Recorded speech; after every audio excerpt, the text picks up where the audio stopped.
What happens when the animatronics leave the FNAF games and pop up somewhere else? Welcome back, fellow gamers, to another Top 10 Gaming List. I'm your host, Amanda McKnight, and today we're going to be talking about what happens when a franchise becomes so big that it actually starts popping up just about everywhere. Since the first game was released, Five Nights at Freddy's has become so popular that it has spawned a series of sequels and spin-off games, as well as a book line and a film that is in the works. But it hasn't stopped there. FNAF has also found its way into other non-FNAF games and media, with Easter eggs and references to the franchise appearing all over the place. Within FNAF itself, Scott Cawthon has also hidden a few Easter eggs of his own that only his true fans would recognize. Today we'll be talking about this and more as we count down the top 10 scary FNAF crossovers. In FNAF, everything is made scary, whether it's the animatronics and the plushies invading other games, or an Easter egg from elsewhere appearing in the FNAF games themselves. Alright, let's get counting.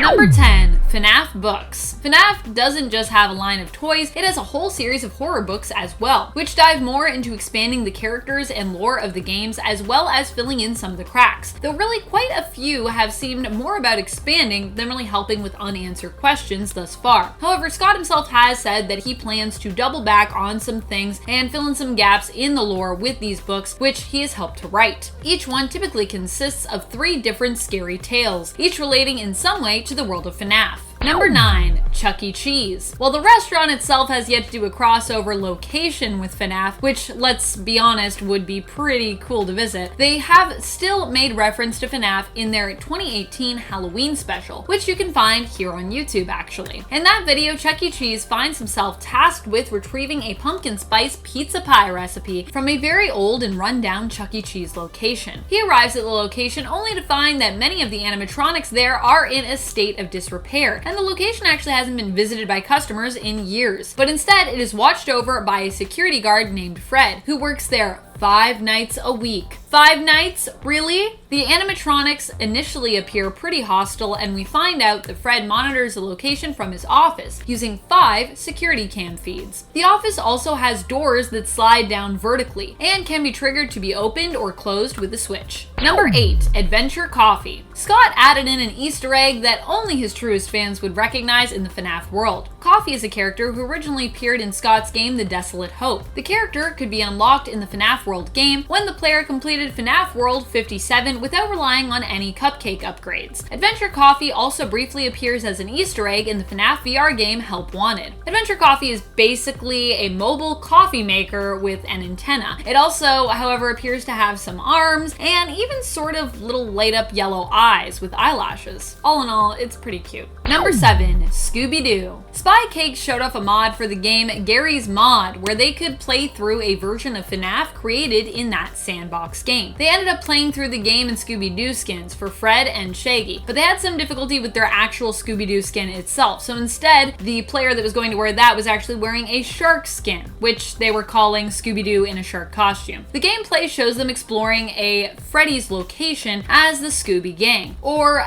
some of the Scooby Gang at least, while animatronics keep popping up and trying to attack them, and succeeding in attacking them actually in some cases. Mangle, I'm looking at you. Number 6. Rick and Morty. Although this never happened in a proper episode, Rick and Morty even made reference to FNAF in their Adult Swim short, Glorp de Blorp Plays 10 Tuesdays at Tinkles. In this short, we watch Glorp de Blorp as a gaming streamer playing Tat, I guess? 10 Tuesdays at Tinkles. We watched as though we were viewing, I guess, his Twitch or alien version of Twitch live stream of the game. There is even a live chat panel on the side where many viewers seem to express how bored they are. Typical gaming streams. Glorp de Blorp is rewarded with balls of goop that seem to fall from above him whenever someone donates whatever the alien version of bits is. The game he plays takes place in Rick and Morty's home and has Glorp flicking lights on and off as he switches through room security cameras in the home. In the end, he explodes when he is jump scared by Tinkles herself, Summer's imaginary friend from the episode Total Recall. How cool is it that FNAF is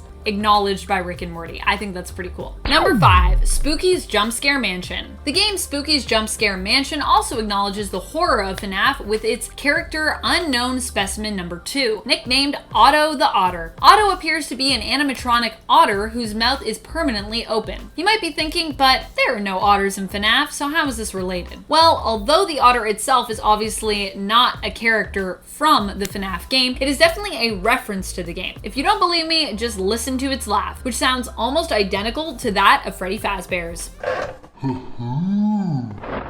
Otto will approach your room quickly when it appears, but once it's in the room with you, it will slow right down, creeping towards you. But it's definitely got some Foxy-like speed when it's not in the room with you. Number 4, Pokemon. This game was dubbed FNAF Go by YouTube team Venturian Tale. It is also from the world of Gary's Mod and is a combination of FNAF meets Pokemon Let's Go. In this mod, you can run around Freddy's Pizza and try to catch any animatronics that you come across in Pokeballs. So if you ever wanted to catch and store your own animatronics, this might be an interesting one for you. Like in Pokemon, you are a trainer and you can throw Pokeballs at animatronics like Freddy and Chica to try and catch them for yourself. The restaurant also has a stage and a back room, but it also seems like this mod only features the restaurant itself, so you can never really leave it, which I guess is fine because, you know, you gotta catch them all. Number 3, Emily is Away. In the indie visual novel game Emily is Away, which allows players to interact and play through an online relationship with their character's high school friend Emily, you are able to rename your own character. Now, if you name them Freddy, you will get a profile picture of Freddy Fazbear, and your friend Emily herself will acknowledge your name and the restaurant chain in chat. A nice nod to FNAF, in my opinion, in a very differently styled game. Emily is Away is a game that gives you a nostalgic trip back to the early 2000s, and while short, it's actually really cute and fun. It's pretty neat that a romantic indie text-based game even features a nod to the FNAF franchise. This crossover Easter egg stands to prove that almost everyone has felt that pull or that reach or that touch of FNAF. Number 2, Minecraft. Of course, in Minecraft, where everything is possible, it's unsurprising that Freddy and his friends would also make an appearance. There are many different Minecraft mods out there featuring the animatronics of Freddy's and even its locations. One mod even allows you to explore a version of the famed restaurant while fighting against various animatronics from the game, which in Minecraft are monsters. Although at least in Minecraft, you can fight them with your sword, so that's a plus. It's a lot easier than just waiting for them to come and kill you. And you know, swords don't run out of battery power, so there's that. Number 1, Creepy Castle. Creepy Castle is a side-scrolling adventure RPG game where you play as the protagonist, Moth, who also happens to be a moth. You are out to uncover the secrets behind the creepy castle, but along your way you also run into various different characters and enemies, one of those being the animatronic Chica herself. She appears in the game as a boss who you fight against in the game, wearing her iconic Let's Eat bib. And Chica is pretty tough in this game too.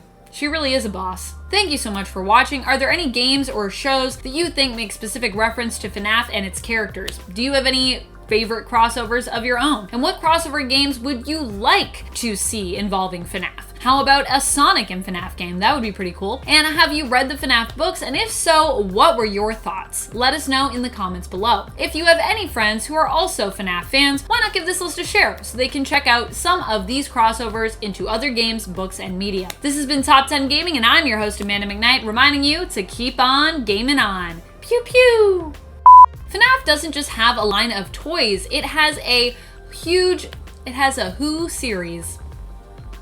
A whole series. A Who series. This game was dubbed FNAF Go by the YouTube team Venturian Tale. Venturian Tale is hard to say.